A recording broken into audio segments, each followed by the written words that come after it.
Today we are going to take a look at whether or not you should play Guild Wars 2 in 2019. Stay tuned.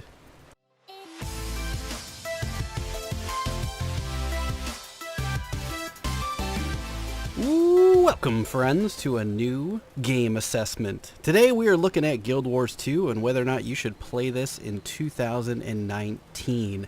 I've been playing this game for a little while and I figured, you know what, it would be a good idea to give it an open and honest assessment. So let's dive right in. The first thing I want to say is you should head out to the guildwars2.com website and take a look at the shop. You can get both expansions, the Heart of Thorns and the Path of Fire, for $24.99 on sale. 50% off. Otherwise, you have to pay $49.99 to get them any other time. Now, at the recording of this video, you have 5 days to do it.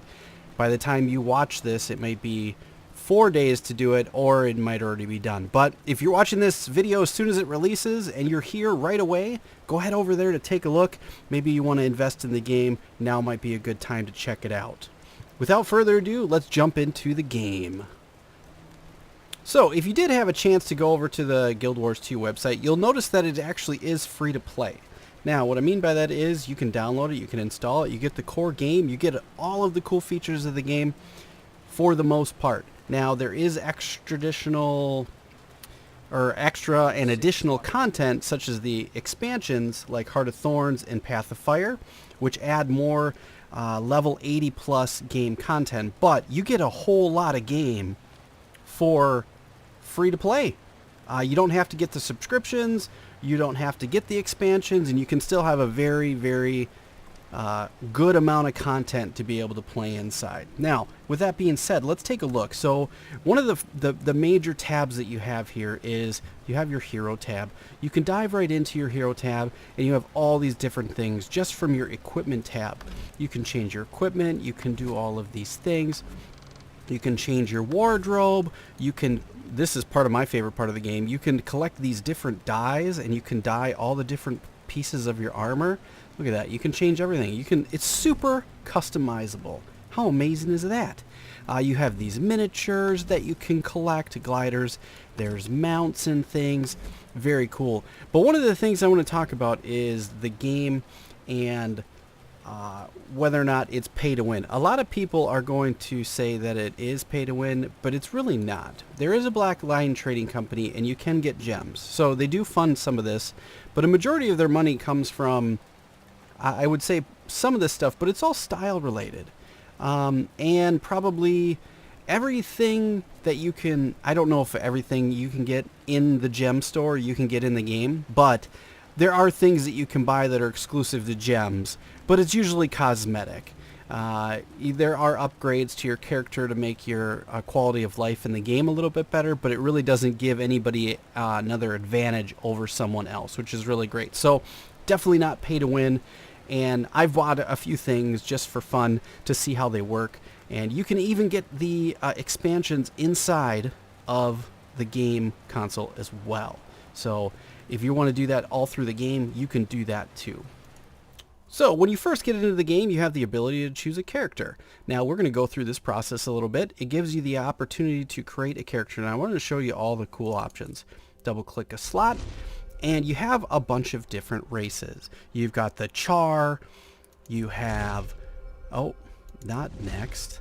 You get to select here. We've also got the humans, the Norns, which are super big dudes. These are kind of like cat-like dudes. These are kind of like big Viking people. You got the Asura, and all of these things say exactly what you can do, but they're like more magical type of people. They're kind of mini dudes. They got these crazy ears. They look really cool. And then you have Sylvari. That's what my other character is too. So I think for now we're going to choose an Asura just because I think it might be kind of cool. Now you get a chance to choose male or female, and that pretty much goes the case for any race that you might pick. Now you also get to select a profession. You have warrior, guardian, revenant, ranger, thief, engineer, necromancer, elementalist, and Mesmer. Now, I think what they do is they kind of put you with the best class area for the type of person, but you can literally be whatever you'd like to be. So, for instance, my first character is a Sylvari, and I played a warrior just because I thought, well, it's my first character, I'll just play a warrior. It has the best, you know, it's usually a decent character to start with if you've never played this type of game before. I would start with warrior. You have a guardian. They're more of like a paladin type of character, kind of tanky, but they also have some defensive magic things along with some healing abilities. Kind of cool. Revenant can be melee or ranged.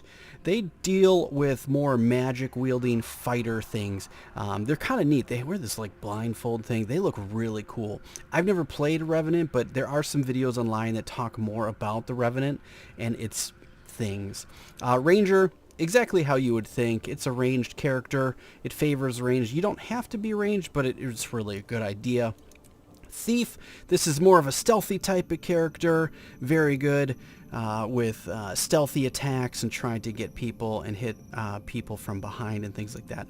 Now, here's an interesting character that you don't see in many games, especially MMOs. You have the Engineer. You have the ability to make gadgets and turrets and things, and you can lay these things down and they help fight for you as well, kind of like almost like robots and whatnot. Very cool. You have the Necromancer who summons dark magic. Pretty simple. These are more the magey types. These are more supportive. These are more tanky smashing of the face.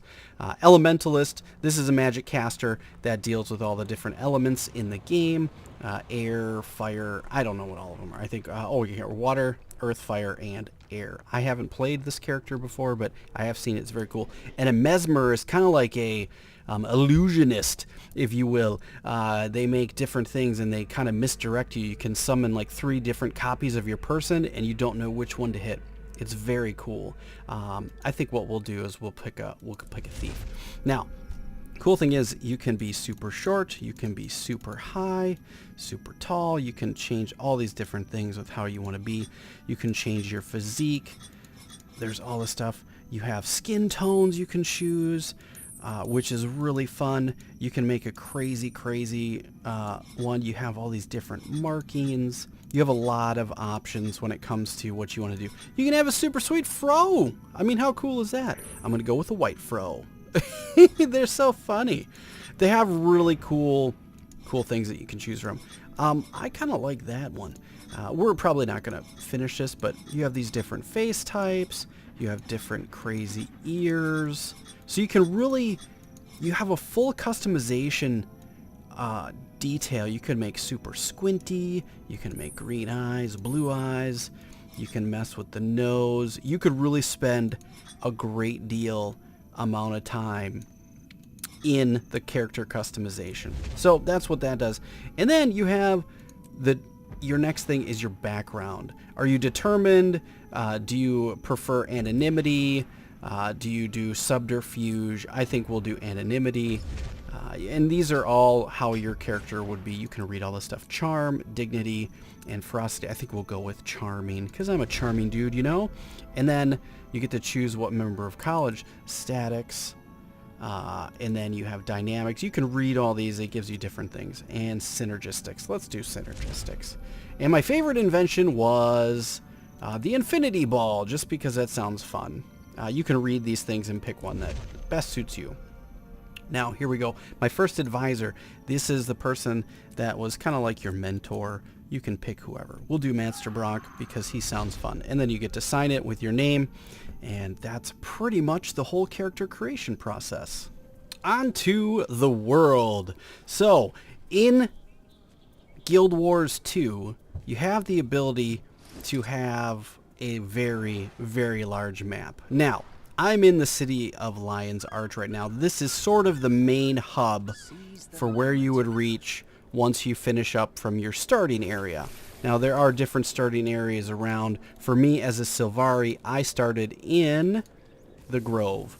Asur will start in their place. The Char will start in their place, so on and so forth. I don't remember exactly what they all are, but you start in your normal area. You navigate through your first starting area and your main starting town, and then you start into like the 1 to 15 region, and then you kind of get yourself into Lion's Arch. There's usually a portal from Lion's Arch to the various different locations. Now in here, if I remember correctly, this is the Eastern Ward. So in the Eastern Ward, you have any one of the portals from the starting towns leads here. So you can see it. It's actually up in this area here. Well, I'll give you a close look at what that looks like pretty quick here. Let's go around. So there'll be a portal in your starting town that looks like these little pink portals that are up here. We'll talk about those in a second. So here we go. Here's the main hub. Awesome. So this leads to every one of the starting areas. And you can easily get to any place in the map, at least the starting areas, from Lion's Arch. Very cool. Now, on the map, as you unlock certain things, you will find waypoints, which is really cool. And every time you unlock one, you get experience points, which is super cool. You can level up your character just by exploring the map. How cool is that? So, here is a neat thing. So, I have made it to Helbrecht. Now, in Helbrecht, I have a bunch of waypoints, but outside, you see how it's all tattered like this? It means I haven't reached that area yet, which means there might be stuff in there. Now, as you walk into it, you also unlock more experience points, which is kind of neat. So you could literally just level your character up by looking at all your stuff. You also have a world completion tab that shows how many of the tasks you've done, which are dictated by hearts. We've completed all of ours in Lion's Arch, so they're all done. You can see the map here, and you have the world completion. This is the whole map, so there's 75 completed out of 189, and there's all these vistas and points of interest. You also get more XP when you complete a full area. So I've done all of the items in Lion's Arch, so I got a special little gift for that as well. Now, if we scroll all the way out, you can see how big Lion's Arch is. This is how large the whole map is. There's tons I still haven't even unlocked yet, and my character is level 80. How cool is that? There's tons of stuff. Now, some of this stuff is only related to the expansion content, so I want to make that very clear. Some of this stuff is only level 80 plus. Now, if you zoom in, you can kind of see. Now, there may or may not be a way to see what belongs to what, but I'm not exactly sure. So, like, Vabby, does that belong to one of the expansions? I'm not quite sure which one belongs to which. I own both of them, so it doesn't really matter one way or another to me, but for you guys, that might be a thing to check out. But as you can see, the map is very huge. But the cool thing is, I can navigate to any single waypoint I've unlocked. So if I wanted to go all the way up here, I could. I could click on this waypoint and it would take me there. And you get a loading page. It would take a little while, and then boom, you're there. Pretty cool stuff. Whoa! We've got a mount. That's another way to traverse the map. You can get on a mount. Now, with that being said, the reason I kind of put this in a separate area or a separate little thing afterwards was you don't get a mount. And if you don't have the expansions, you won't get it. Now, you can unlock the mounts by getting the Path of Fire expansion and unlocking and doing one of the first sections of it in the story. We'll get into this later, but as far as mounts are concerned, you can unlock a whole bunch of them. And there's flying ones, there's fast ones, there's slower ones, there's ones that fight. It's very cool. So that's another way that you can navigate the map as well. Storyline and lore. Also within your hero tab, you can come to the story journal. Now, when you first start the game, you get to start on your own personal story, which is related to whatever character race you chose when you started. Mine happened to be Sylvari with this character. If you choose a Char, you'll get that storyline. So that's kind of neat. There's a bunch of different stories you can do with all of the characters. So I am 8 sections through it. Now, if you look at any one of the sections, you can see there's a bunch of things that you have to do. But there is a ton of content to consume, not just from your storyline, but more of the story as a whole. So this Scarlet's War is the very first Guild Wars that you started. Not even Guild Wars 2, Guild Wars.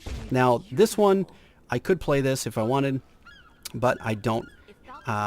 They occasionally will unlock these in the store that we talked about earlier, and you can buy them for free. So you could just click on it and you get it for free. So you got to be paying attention to what's going on. Most people talk about it pretty openly, so it's easy to find.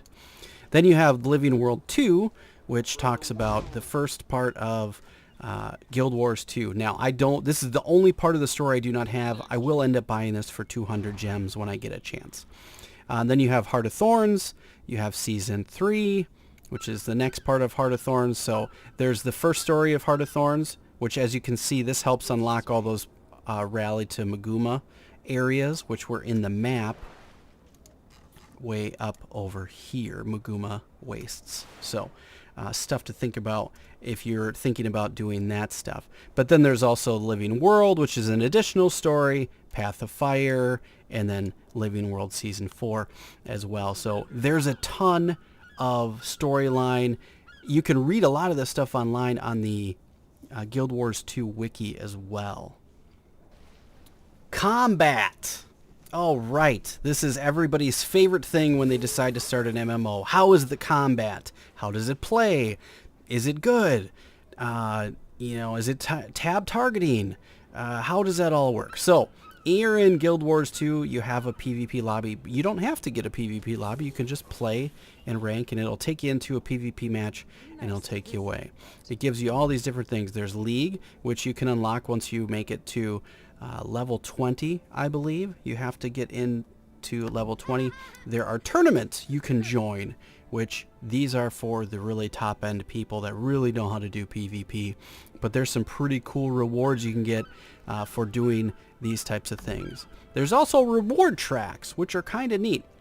So you select a reward track, and it gives you a certain amount of time to complete all the things just by playing PvP over and over again, which is kind of neat.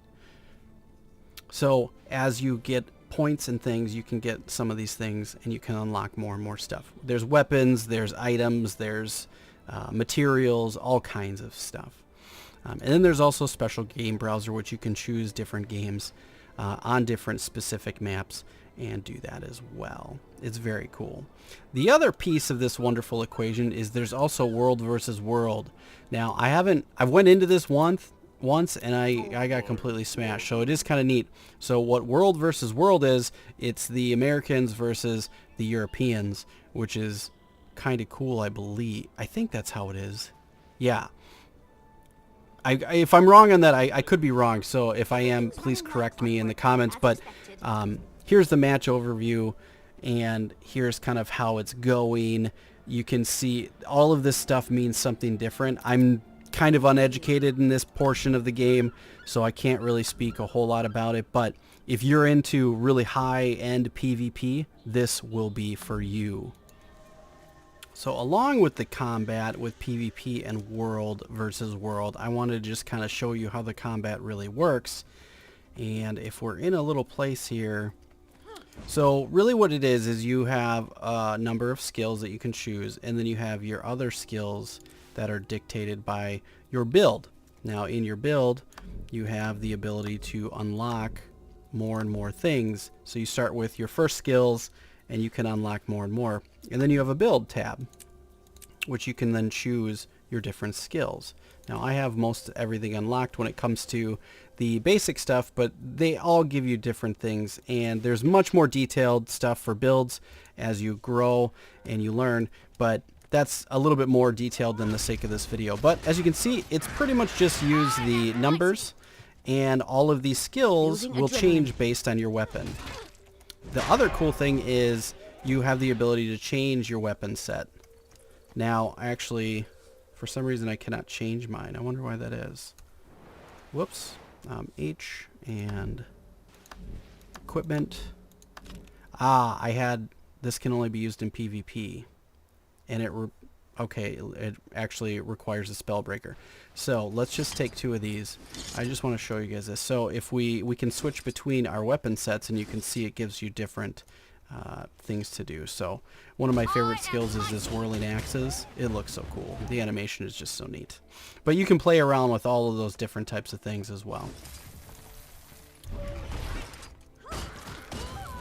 Very fun. A lot of you might be asking, are there dungeons? And yes, there are. So let's close this out and then open it back up again because it was right near one. There are dungeons. You can get a party and you can go into these dungeons and you can destroy them and get more loot. Pretty cool. And then also in Lion's Arch, there is a fractals menu, which is similar to dungeons. Just they call it fractals. It's just like doing dungeons where you can also level up your fractal stuff and things, and you can gain access to more and more items, and you get more and more loot. It's very cool, very neat stuff to do.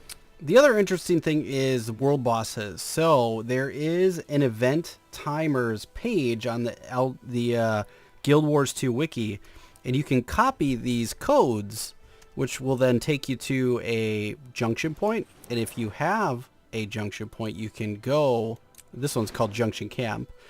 You can navigate to this place, and every 15 minutes there's a world boss that plays that you can fight. So it's obviously near here. I can see it by opening the map that it's going to be somewhere in here. Group event. So we have to stop the centaurs. You can participate in these, and it's really cool because they can give you a ton of loot. And then at the end of it, you get to fight a monster world boss with all these people. I urge you to check out the event timers. I'll put a link down in the description. You guys can check that out as well. It's very, very cool. Alrighty, so we are in the middle of a world boss.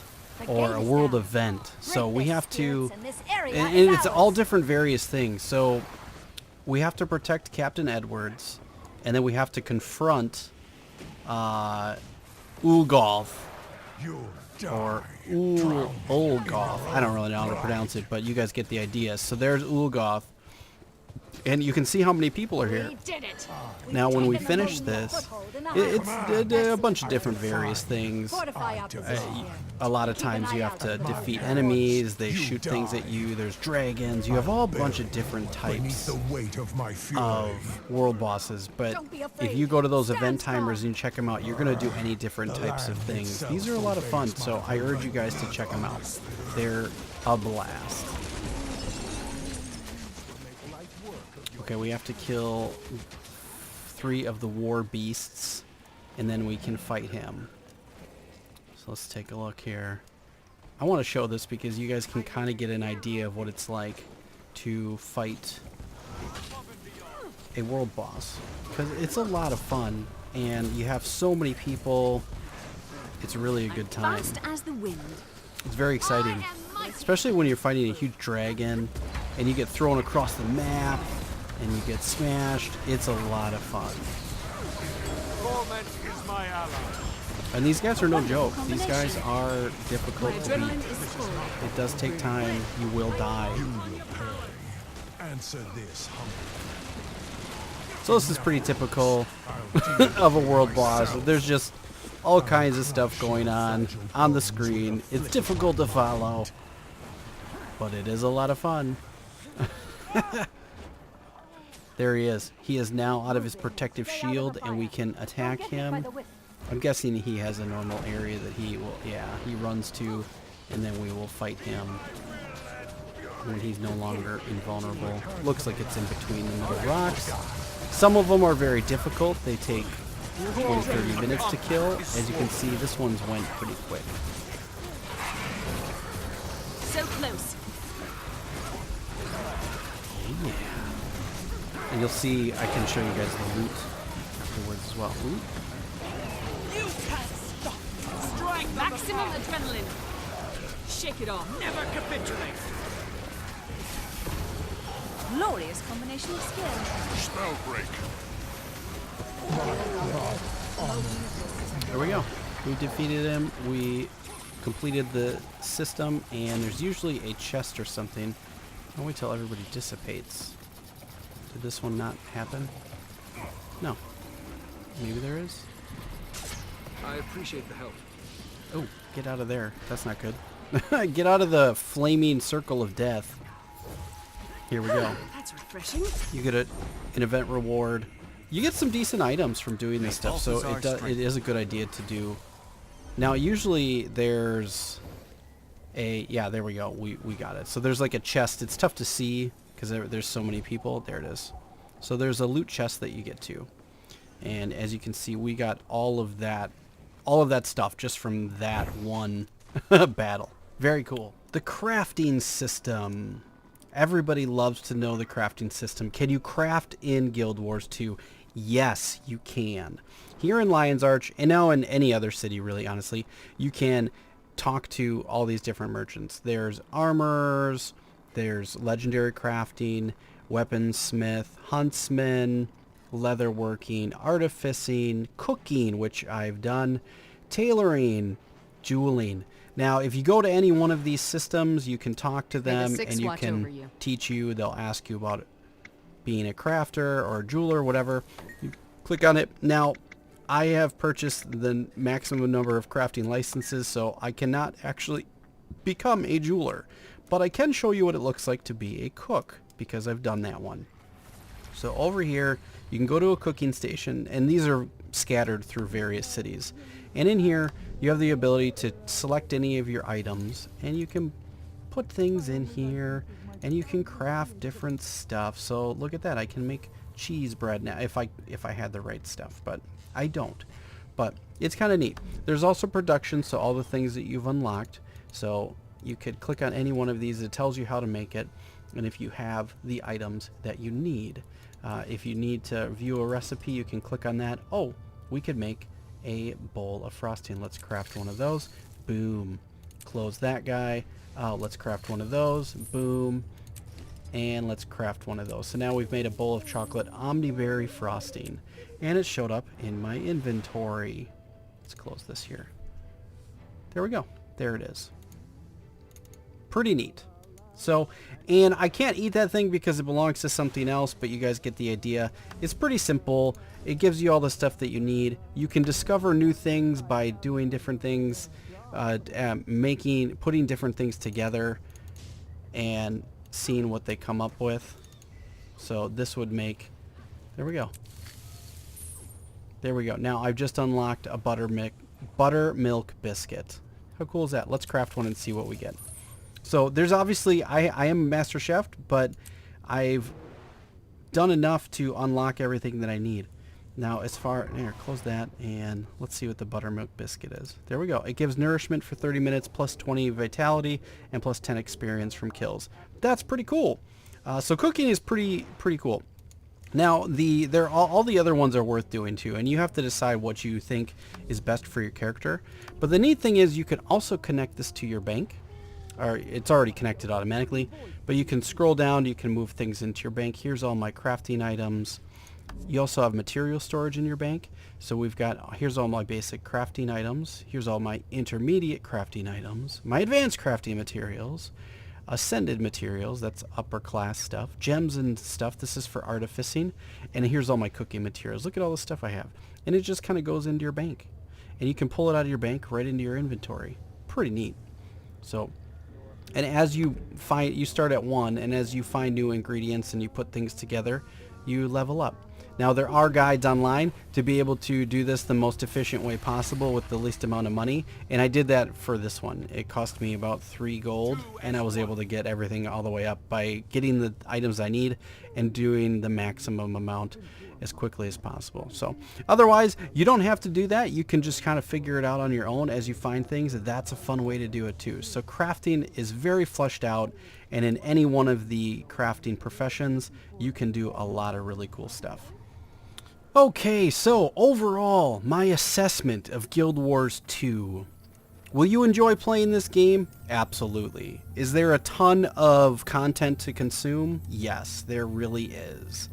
If you like exploring, you like a massive map, you like a free game, I mean aside from the paid content, but I can tell you right now that paid content is worth the money. I got it on a deal too. I paid like $25 for it and it was worth it. So here's the gate for the PvP. And here is the gate for the fractals. We are in Lion's Arch. So you can enter any of these gates, and it's just an arena. It shows you can enter fractals, you can learn all these things, so you have levels that you can reach up to. It's very cool. I urge you to check it out. So again, overall my assessment of the game, should you play this game? Absolutely. If you have been playing MMOs or online games for a long time, I would urge you to take a very, very close look at, devote some time to playing Guild Wars 2. I really enjoy it. I do these videos because I think it's worth, a lot of people search for this stuff. They want to know whether or not, hey, is it a good idea to play this game? Should I play this game? And they look to people like me who make these videos to decide for them sometimes. So if you are looking to play this game, I can tell you, if you enjoy PvP, you enjoy exploring, and you enjoy a large map and storyline, you're going to have fun in this game. And with the failed attempts at other MMOs and RPGs that are out there, Guild Wars 2 is a very, very solid long-term game that you can spend a lot of time in, and I think you're going to be pretty happy. As always, this is a new format for me, so I hope that you like this video. If you did, please stomp the like button. Also, I would love to hear your constructive criticism as I get better at doing these should you plays. I would love to hear your information and your ideas and suggestions on how we can make these videos better to hopefully help out with learning and getting a good, clear assessment of a game and trying to play it and see if everybody likes it. So, as always, please like and share on your favorite social media. I'll catch you guys in the next episode.